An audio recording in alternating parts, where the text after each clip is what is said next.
Buenas tardes a todos. Yo quería dar las gracias a Itios, a Chris en particular, pero bueno, a toda la gente que está trabajando aquí por haber puesto en marcha estas jornadas, que yo creo que son muy importantes porque lo que se trata de aquí es dar a conocer un nuevo abordaje, pero un abordaje que se conoce desde hace miles de años. Lo que pasa es que nunca nos habíamos aproximado ni nunca habíamos tenido las herramientas para investigarlo que tenemos ahora. Esto, yo sinceramente os voy a contar mi historia un poco. Yo trabajo en la Fundación Jiménez Díaz, el Departamento de Oncología Translacional. Yo trabajaba en quimioterapia, yo trabajaba en fármacos antitumorales, en cáncer de colon con mutación en KRAS, quimio-resistente. Y realmente, a raíz de una experiencia personal, empecé a investigar la vitamina C, comprobando algo que había leído en un artículo muy antiguo, y me sorprendió ver los resultados. Lo que os quiero comentar aquí es un poco la historia de esta investigación, lo que me llevó a estar estudiando esto con pasión hasta tal punto que he abandonado el estudio de las moléculas quimioterapéuticas para centrarme y focalizarme en el potencial de la vitamina C como molécula antitumoral. Y me gustaría que escuchaseis algunas de las cosas que vamos a decir aquí. Fijaros que el título ya es Propiedades y evidencias científicas de los beneficios de la vitamina C en cáncer. ¿Por qué hago hincapié en las evidencias? Porque existen. Hay miles de publicaciones científicas donde se habla ya del efecto de la vitamina C como potencial antitumoral. Mucho antes de que yo empezara a investigar esto, en los años 70, un doble premio Nobel llamado Linus Pauling, que luego hablaremos de él, empezó a hacer un ensayo clínico con vitamina C y cáncer con unos resultados espectaculares. Y os preguntaréis que entonces, ¿por qué no se utiliza la vitamina C como molécula antitumoral en todos los hospitales del mundo? Luego os contestaré esa pregunta. El siglo XX fue un siglo muy raro. Había muchos genios, Linus Pauling, Einstein, Tesla. Estos genios se reunían, a veces discutían. Grandes avances científicos han sido logrados no en base a investigaciones continuistas, sino en base a investigaciones rupturistas.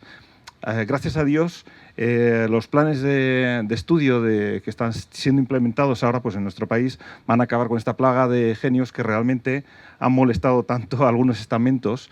Y ahora os voy a dar a conocer a uno de los primeros. Fijaros, aquí a la izquierda, si se ve bien, este es el doctor Albert Szent-Györgyi, un científico húngaro que en 1937 ganó el Premio Nobel de Medicina. Él aisló en la Universidad de Cambridge la vitamina C del pimiento. Y le dieron el premio Nobel por el descubrimiento de las funciones biológicas de la vitamina C y las funciones de lo que él llamaba el enzima respiratorio.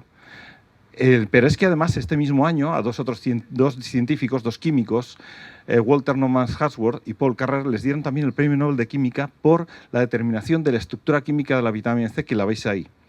Y esta estructura es lo que tiene magia realmente aquí, porque es una estructura prácticamente igual a la glucosa.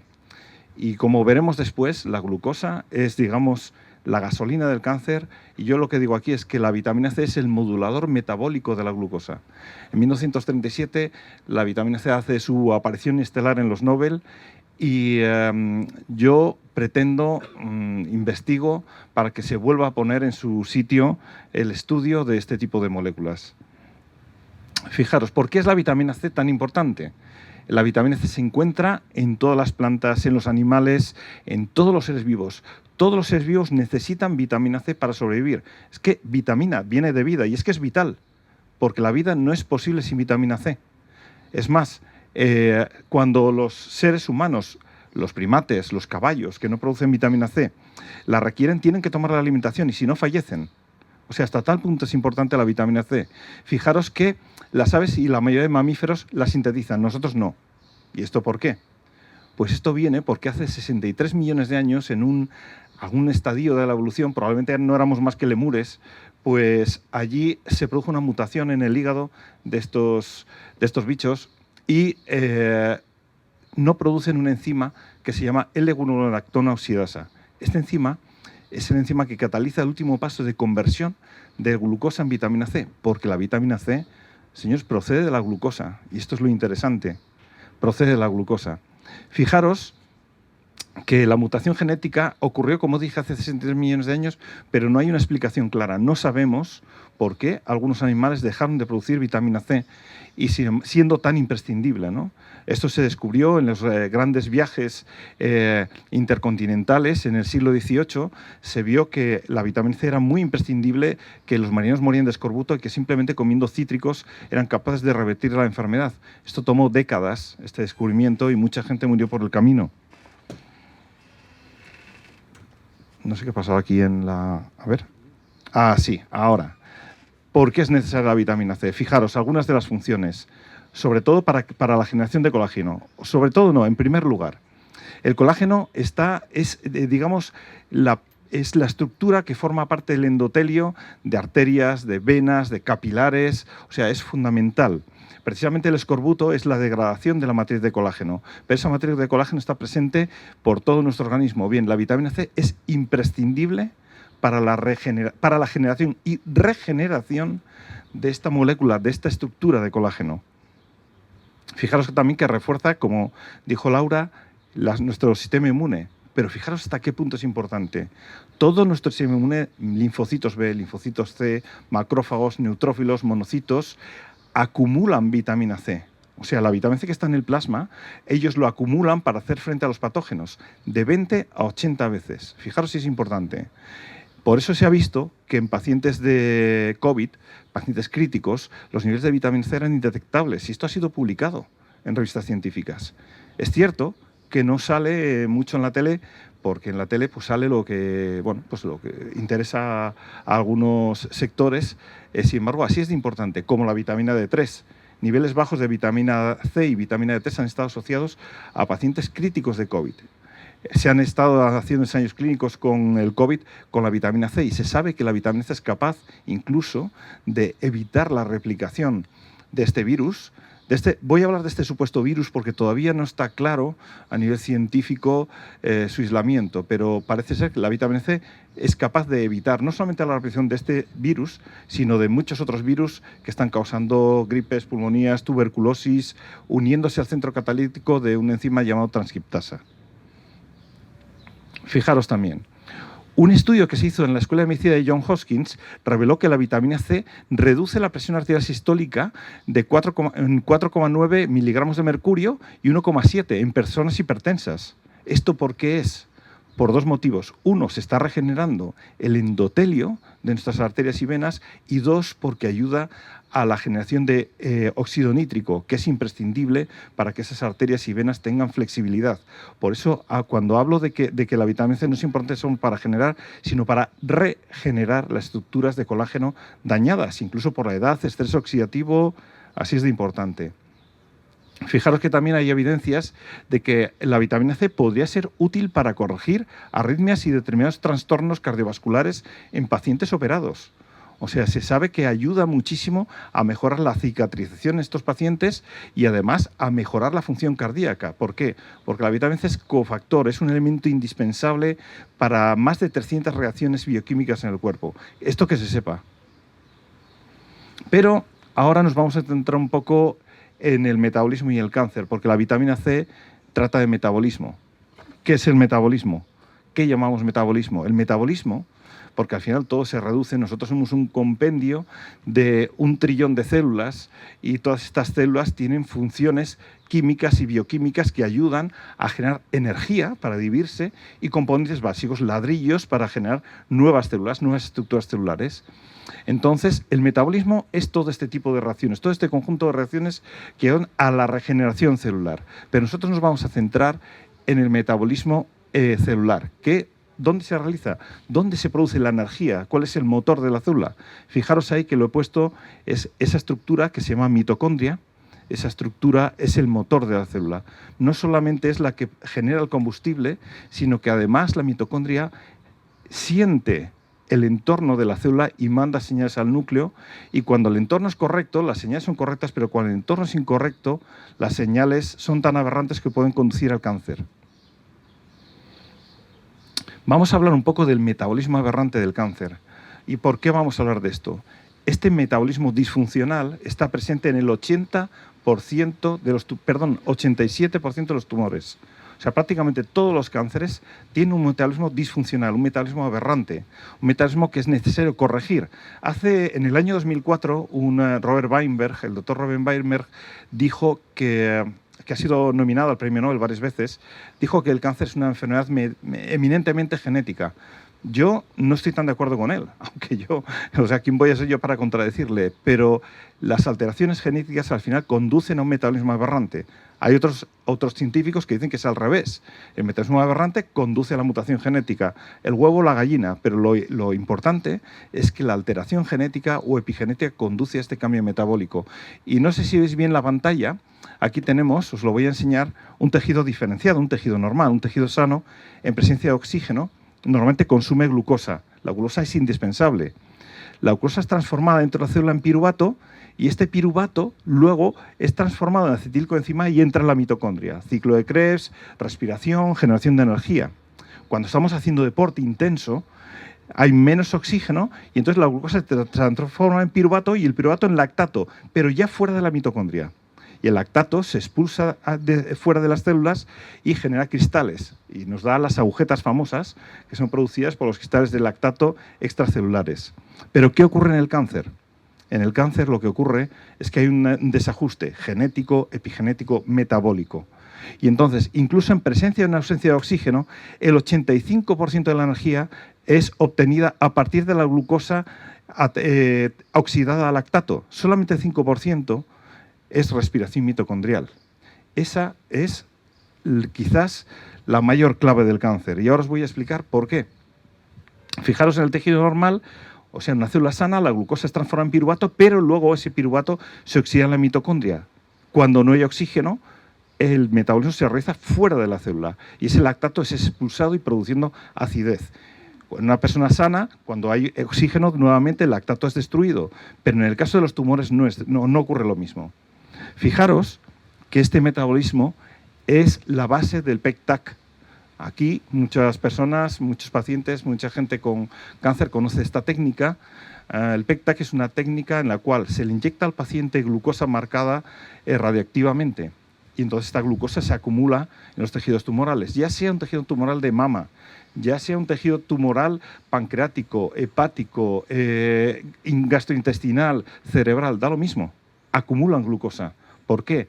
Independientemente del tipo de mutación que tenga ese tumor, el metabolismo es muy similar y por eso se acumula la glucosa ahí. Así de importante es el efecto Barbour. Fijaros que con una sola prueba estamos determinando la localización de tumores de muy distinto origen ontológico, muy distintas mutaciones, muy localizados en diferentes partes del cuerpo. Así de importante es. Aquí os presento a un científico, un genio de esto del siglo XX, que se llama Otto Warburg. Este hombre en 1927 publicó en una revista científica muy importante en Science el metabolismo de los tumores en el cuerpo. Otto Warburg le dieron el premio Nobel de Medicina en 1931 por este descubrimiento, que ahora mismo prácticamente no se estudia en las facultades de medicina. Y él llegó a dos conclusiones muy importantes. Las células normales son absolutamente dependientes de oxígeno, absolutamente. Pero las células cancerosas pueden prosperar sin oxígeno. Y atención a este dato, esta regla no tiene excepción. No la tiene. Todos los tumores son así y las células normales son justamente lo contrario. Por eso, ¿qué ocurre en los tejidos tumorales? Acordaros, la glucosa es transformada en lactato y ese lactato se expulsa fuera de la célula. Los tejidos cancerosos son ácidos, mientras que los tejidos sanos son alcalinos. Una de las técnicas para alcalinizar es, por ejemplo, la cámara hiperbárica, de las que luego nos habla Ignacio, que precisamente es hacer que el paciente respire oxígeno a una presión mayor, a una tensión mayor. ¿Para qué? Precisamente para que haya el oxígeno en el cuerpo, ayuda a diferenciar los tejidos necróticos de los tejidos tumorales. Ayuda además a, digamos, a hacer un cerco alrededor del tumor. El tumor no prospera jamás en presencia de oxígeno y en esto la cámara hiperbárica puede ayudar muchísimo, pero no solo. Vitamina C y cáncer, aquí lo veis. enemigos íntimos, y a mí no me cabe duda, y las publicaciones que luego os enseñaré están confirmando este dato. La importancia de la vitamina C es crucial, porque probablemente la vitamina C es un regulador metabólico evolutivo de la glucosa. Es decir, la FDA, la organización que regula los medicamentos y que regula los alimentos, nos dice que cada persona tiene un máximo de 33 gramos de glucosa. Puede consumir hasta 33 gramos de glucosa, lo que viene en una Coca-Cola. En una, no en 6. Pues fijaros, nos dice que vitamina C con 100 miligramos es suficiente. Esto en hombres, en mujeres 65 miligramos. O sea, glucosa 100 gramos, perdón, 33 gramos y vitamina C del orden de miligramos. ¿Esto cómo puede ser? Aquí algo no funciona, ¿no? Es evidente. Fijaros lo que está ocurriendo con el cáncer. Para 2035 habrá un 40% de casos de cáncer en España. ¿Por qué? Yo esto lo hablé hace poco con gente del hospital y siempre es la misma respuesta. Vivimos más. No, señores, no. Cada vez hay más cáncer en gente más joven, en niños, en jóvenes. Eso es lo que está ocurriendo. Pero ojo, en países en vías de desarrollo el cáncer va a aumentar hasta un 90%. O sea, hasta un 90%. ¿Por qué? Pues ahora iremos a esto un poco. Fijaros, este estudio me encanta. Es una doctora, la profesora Rosalie David de la Universidad de Manchester. Ella se fue a Egipto a hacer un estudio con momias. Cogió 200 momias egipcias de individuos entre unos 28 y 60 años, buscando restos de enfermedades vasculares y de cáncer, y comparar estos resultados con la población actual entre 20 y 60 años. ¿Y qué descubrió? Algo sorprendente. A nivel vascular, más o menos, el tipo de patología vascular es la misma en las momias y en la población actual, pero a nivel de cáncer solamente descubrió un caso de cáncer, uno solo, y esto le sorprendió muchísimo. Fue un hombre, una especie de metástasis de un cáncer de próstata, y dijo, bueno, ella concluyó que el cáncer es una enfermedad muy antigua, pero es una plaga moderna. ¿Por qué? No hay nada en el entorno natural que pueda causar cáncer, por lo tanto es una enfermedad provocada por el hombre debido a la contaminación y cambios en nuestra dieta y estilo de vida. Y esto lo sabemos. Cuando empezó la revolución industrial en el siglo XIX había esta profesión, los desollinadores, que se dedicaban a limpiar chimeneas, y se empezó a comprobar que los desollinadores tenían una proporción de cáncer de testículo brutal, se incrementó de manera enorme. ¿Por qué? Porque en el hollín ahí está el plomo. El plomo se acumula en las mitocondrias produciendo alteraciones que generan finalmente cáncer. Esto se descubrió mucho tiempo después. Es decir, la revolución industrial fue asociada ya desde un primer momento al incremento del cáncer. Y aquí hay otros dos. Aquí os muestro una fotografía de uno de mis ídolos científicos, el que veis a la izquierda, el doctor Linus Pauling, premio Nobel, doble premio Nobel, uno en los 50 y otro en los 60, premio Nobel de Química, premio Nobel de la Paz. Este hombre fue médico, químico, cristalógrafo, físico cuántico. Hizo la primera publicación científica que demostraba que la contaminación de Nueva York era producida por el smog de los coches. Era un tipo que abarcaba prácticamente todas las ramas del saber. Y este hombre, con el doctor Ewan Cameron, empezaron a estudiar la vitamina C. Se dieron cuenta que la estructura de los órganos de los pacientes que tenían escorbuto en el siglo XVIII era muy parecida a los pacientes de cáncer. Había una gran degeneración de la estructura de colágeno. Y entonces el doctor Linus Pauling dijo, vamos a estudiar seriamente la vitamina C, a ver si es verdad o no que puede combatir el cáncer tal como yo sospecho. Y este hombre no era un cualquiera. Fijaros, en 1976 publicó en la revista PNAS un estudio con 1.000 pacientes. 1.000 pacientes de cáncer, 1.000 pacientes terminales. Estos de muchas diversas neoplasias. Él no cogió un cáncer de hígado, no. Había cáncer de hígado, cáncer de mama, tumores cerebrales, cáncer hepático. Y entonces 900 pacientes eran tratados únicamente con su quimioterapia y el resto, 100 pacientes, eran tratados con su quimioterapia más vitamina C, tanto oral como intravenosa. ¿Y qué descubrió? Pues lo que descubrió es que los pacientes tratados con vitamina C tenían un tiempo de supervivencia promedio de casi un año superior a los no tratados con vitamina C. Casi un año superior. En un 22% de estos pacientes todavía estaban vivos a los 2,4 años. Estamos hablando de pacientes terminales, no pacientes que estén en estadios iniciales o intermedios del cáncer. Pero es que un 0,8 de estos pacientes todavía estaban vivos 3,5 años después. Y ahora os puedo decir que 12 años después muchos pacientes fallecieron de causas naturales cuando habían sido diagnosticados con fase terminal, en tumores en estadios terminales.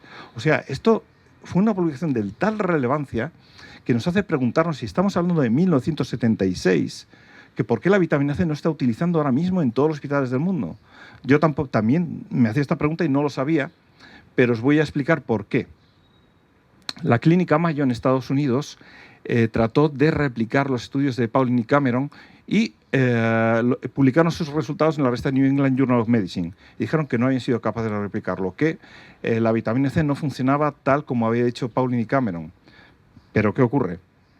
Pauling, que no era ningún tonto, cogió esos estudios de la Clínica Mayo y empezó a observar el protocolo de actuación. Por eso es tan importante. No se puede administrar vitamina C para una gripe como para un tumor. Es muy distinto. Y esto Pauling lo sabía perfectamente. Entonces Pauling se dio cuenta que en los ensayos de la Clínica Mayo, en cuando un paciente tenía una progresión tumoral, eliminaban la vitamina C de la ecuación y seguían con la quimioterapia. Con lo cual no estaban tratando a los pacientes con vitamina C durante todo el ensayo como sí hizo Pauling. Y segundo y más importante incluso, o sea, en los ensayos de Pauling, él daba 10 gramos de vitamina C oral a sus pacientes, 10 gramos estamos hablando, no 100 miligramos, 10 gramos, y además administraba de manera intravenosa, por vía intravenosa, vitamina C. Sin embargo, la Clínica Mayo obvió la vía intravenosa, solamente administró vitamina C vía oral, y esto hace la enorme diferencia. Y os voy a explicar por qué. La vitamina C, por encima de una concentración, es destruida por el hígado. Y por supuesto que ayuda a nuestro sistema inmune, por supuesto que ayuda a la generación de colágeno, pero para que la vitamina C tenga una propiedad antitumoral, necesitamos alcanzar concentraciones farmacológicas muy superiores a las normales. Y esto solamente lo podemos conseguir, de momento, por administración intravenosa. Fijaros que hoy en día, en el mundo, hay 103 estudios clínicos en cáncer utilizando vitamina C. Ninguno de estos estudios clínicos en España y ninguno utilizando vitamina C en monoterapia, siempre en combinación con quimioterapia. Yo creo que ante estas evidencias, yo creo que es necesario resolver esta situación y sinceramente, creo que hay que mover las fichas para que finalmente haya un estudio clínico serio, reuniendo a varios centros y varios hospitales para probar efectivamente si la vitamina C es o no efectiva. Yo lo tengo muy claro porque yo trabajo con ella en el hospital y sé lo que hay y os lo voy a contar ahora. Fijaros que la vitamina C tiene otra particularidad enorme en el cáncer. La quimioterapia mata células cancerosas, pero tiene algunas pegas. Una de las pegas es que no es muy selectiva. También elimina células normales, hace daño a tejidos normales. Además, hace daño al hígado cuando nuestro organismo trata de deshacerse de la quimioterapia sobrante. Pues bien, la vitamina C ejerce una actividad antitumoral específica. Es decir, elimina células tumorales, pero no daña a las células normales. Y esto es un misterio. Este fue el misterio con el que yo empecé mi trabajo en la Fundación Jiménez Díaz. ¿Por qué? En 2016, en el hospital, publicamos en la revista Oncotarget que la vitamina C tenía propiedades tumorales. ¿Cómo? Pues lo que estaba haciendo la vitamina C era tocar enzimas que estaban desregulados en el cáncer. Estos enzimas estaban implicados en la generación de energía del tumor. ¿De qué estamos hablando? Imaginaos ahora que una célula tumoral es un Ferrari. Un Ferrari con muchas mutaciones, muchos caballos, muy potente, se divide rapidísimamente y que la célula normal es un 600 que va a gasoil. Está claro que si los ponemos en marcha, una carrera de aquí a la pared, está claro que va a ganar el Ferrari, ¿no? Al 600. Pero si a ese Ferrari, en vez de gasolina, le ponemos gasoil, ese motor se va a estropear, no va a generar combustión, no va a generar energía. Y por muy potente que sea el Ferrari se acaba parando. La vitamina C lo que hace es interferir en la combustión de la célula tumoral. Ahí, esa es la clave. Eso es lo que nosotros publicamos en 2016 y ese fue el hilo del que hemos seguido tirando hasta ahora y del que seguimos tirando con nuestros estudios en la Fundación.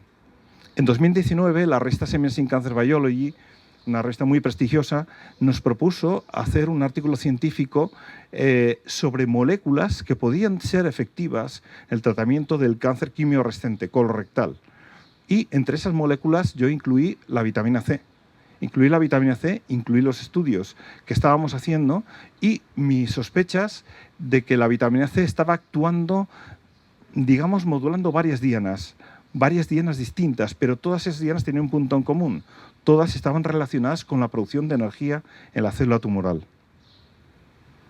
Y en 2021, el año pasado, publicamos en la revista Theranostics que la vitamina C tiene un orgánulo diana dentro de la célula. ¿Cuál es? Principalmente la mitocondria. Es la mitocondria donde se genera la energía. O sea, estamos confirmando nuestros estudios iniciales de 2016. La vitamina C está actuando sobre una vía que se llama ciclo de Krebs, otro premio Nobel, que está implicada en la generación de energía de la célula tumoral y que está muy alterada en cáncer.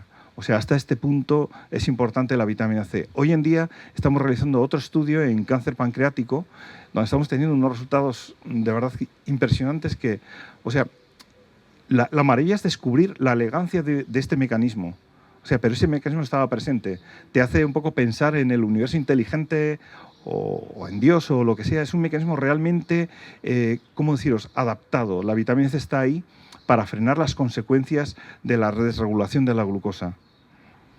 Fijaros, concluimos en estos estudios que la vitamina C destruye células tumorales haciendo diana a la mitocondria de la célula tumoral y modelando ese metabolismo aberrante. Esto es fundamental. Pero os quiero mostrar una parte de la investigación que realizamos en cáncer de colon con ayuda de la Universidad Católica de Murcia. Esto cogimos un paciente en el hospital y con cáncer colorectal quimio-resistente, y cogimos un trocito de la biopsia de ese tumor y lo injertamos en una serie de ratones. Unos ratones los tratamos con un vehículo, con un suero salino, sin más, pero a los otros ratoncitos los tratamos con vitamina C. Queremos ver el crecimiento del tumor en presencia y en ausencia de esta vitamina C, en tumores que estamos hablando quimio-resistentes, resistentes a la quimioterapia. Y fijaros lo que vimos. Esto es una mutación G13D, una mutación realmente difícil de tratar.